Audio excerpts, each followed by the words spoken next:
রাজ্যে মুখ্যমন্ত্রীর বিরুদ্ধে অবমাননাকর মন্তব্যের মামলায় যুব কংগ্রেস নেতা শাহজাহান ইসলামকে 7 দিন পুলিশ হাজতে রেখে জিজ্ঞাসাবাদের নির্দেশ দিল আদালত।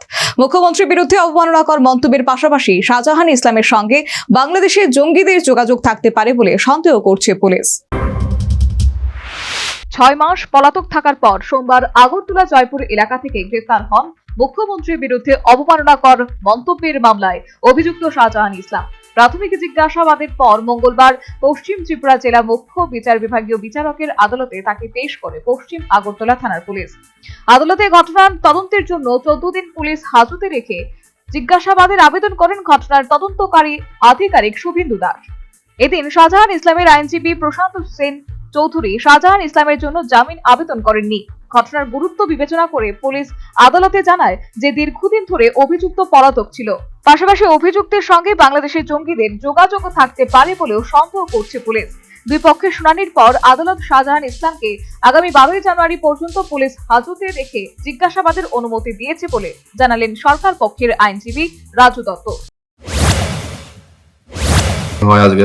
চিফ জুডিশিয়াল ম্যাজিস্ট্রেট ওয়েস্ট আগরতলার কোর্টে দীর্ঘ শুনানির পরে তারা প্রাথমিকভাবে বেইল প্রেয়ার করেনি। আমরা প্রসিকিউশন আইউ 14 দিনের পুলিশ রিমান্ড চেয়েছে, লাইনের সিজিএম 7 দিনের পুলিশ রিমান্ড দিয়েছে আজকে থেকে 12 তারিখ অবধি। আদালতে পেশ করা পুলিশের বক্তব্যে এদিন আরও জানা যায়, ঘটনার পরপরই মামলাকারী বিজেপির যুব মোর্চার কর্মীরা আগরতলা মসজিদপট্টি এলাকায় তার বাড়িতে গিয়ে পোস্টটি ডিলিট করে দিতে অনুরোধ করেন, কিন্তু সেই অনুরোধে সাড়া না দিয়ে শাহজাহান ও তার বাবা এবং ভাই মিলে মামলাকারীদের মারধর করে তাড়িয়ে দেন। এই মামলায় শাহজাহান বাবা ও ভাই অভিযুক্ত রয়েছেন। ইতিমধ্যে এরা জামিন পেয়ে গেছেন। 8/6/2025 উনি আমাদের অনারেবল সিএম সম্পর্কে কিছু বাজে মন্তব্য করেন, যার মোতাবেক আমাদের যে কমপ্লেন্ট আছে উনি ওনাকে রিকোয়েস্ট করেছিলেন বাড়ির সামনে পেয়ে যে kindly delete the post from the Facebook.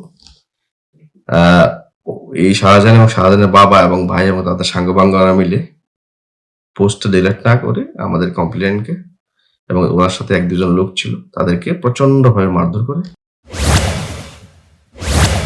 যদিও শাহজাহান ইসলামের পরিবারের অভিযোগ, ঘটনার পরপরই যুব মোর্চার একাংশের নেতা ও সমর্থকরা শান্তিপাড়ায় মিছিল করে তার বাড়িতে ভাঙচুর চালায়। এই ঘটনায় নিগৃহীত পরিবারটির নিরাপত্তার দাবি করে রাজ্য মানবাধিকার আয়োগে একটি অভিযোগ দায়ের করেছেন কংগ্রেস বিধায়ক Sudip Roy Barman. Bureau report, news vanguard.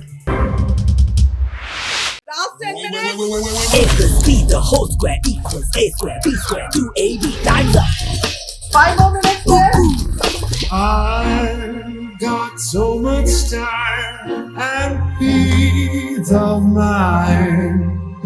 Life's feeling fine. My time to shine. At SIP Abacus, we build math foundation and improve academic performance. SIP Abacus,